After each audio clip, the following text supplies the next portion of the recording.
झुंजार ST37 news Osmanabad या YouTube channel व ब्लॉगमध्ये आपलं सर्वांचं स्वागत आहे। मी आप्पासाहेब शिरसाटे, झुंजार ST37 न्यूज उस्मानाबाद या यूट्यूब चॅनलचा मुख्य संपादक आपणास देत आहे। दिनांक 12 डिसेंबर 2025च्या उस्मानाबाद धाराशिव परिसरातील 10 ठळक घडामोडी। केंद्र शासनाने सोयाबीनचा 5328 रुपये केला हमी भाव जाहीर केला, पण केंद्र हमी केंद्रावर बारदानाच नाही। युवक काँग्रेसने जिल्हाधिकारी यांना भेटून बारदाना उपलब्ध करून देण्याची केली मागणी। मराठा आरक्षण योद्धा मनोज जरांगे पाटील यांना स्वराज्य शक्ती सेनेचे दिले अध्यक्षपदाची ऑफर। संस्थापक व धनंजय मुंडे यांच्या पत्नी करुणा मुंडे यांनीही दिली थेट ऑफर। परांडा तालुक्यातील भोंजा येथील शेतकरी नेटके अजित यांना मध्य प्रदेशातील 3 मजुरांनी 3.5 लाखाला घातली टोपी। नेटके यांच्या फिर्यादीवरून पोलिसांनी केला तिघावर फसवणुकीचा गुन्हा दाखल।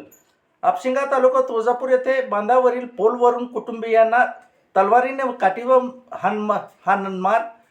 हनुमंत डुकरे यांच्या तक्रारीवरून काळे कुटुंबियातील तिघावर केला तुळजापुरात गुन्हा दाखल।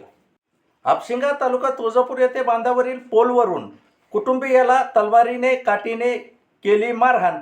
हनुमंत डुकरे यांच्या फिर्यादीवरून तुळजापूर येथे पोलिसांनी केला गुन्हा दाखल।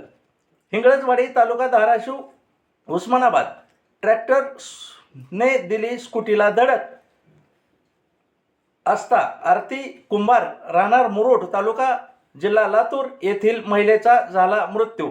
डोकी पोलिसांनी ठाण्यात केला ट्रॅक्टर चालकावर गुन्हा दाखल। सूर्यपुत्र भैयासाहेब आंबेडकर यांची भीमसैनिकांनी केली डॉक्टर बाबासाहेब आंबेडकर पुतळा येथे प्रतिमापूजन करून जयंती साजरी। लाडकी बहीण योजनेतील 165 कोटी घोटाळा झाल्याची महिला व बाल विकास मंत्री अदिती तटकरे यांनी विधानसभेत दिली कबुली। यात पुरुषांनी देखील उचलला लाडक्या बहिणीचा लाभ। वर्ग 2 जमिनीवरील राहत्या घरांना सरकारचा दिलासा। जमिनीच्या नियमितीकरणासाठी 5% नजराना पूर्णपणे केला माफ। महसूल मंत्री बावनकुळे यांचे मानले आमदार राणा जगजितसिंह पाटील यांनी आभार। बोगस एक्झिट पोल दाखविणाऱ्यावर कारवाईचे निवडणूक निर्णय अधिकारी देशमुख यांनी सक्त आदेश दिले असताना देखील उपमुख्याधिकारी यांनी या आदेशाला दावली केराची टोपली। या अधिकाऱ्यांनी साटेलोटे झाल्याचीही शंका होते घडत। राष्ट्रवादी काँग्रेस पक्षाचे अध्यक्ष शरद पवार यांच्या 84वा वाढदिवस विविध कार्यक्रमांनी जिल्ह्यामध्ये साजरा। या होत्या उस्मानाबाद धाराशिव परिसरातील 10 ठळक घडामोडी। अशाच घडामोडी पाहण्यासाठी झुंजार ST37 न्यूज लाईक करा, शेअर करा, सबस्क्राईब करा, तसेच बेल आयकॉन दाबायला विसरू नका। धन्यवाद। शुभरात्री।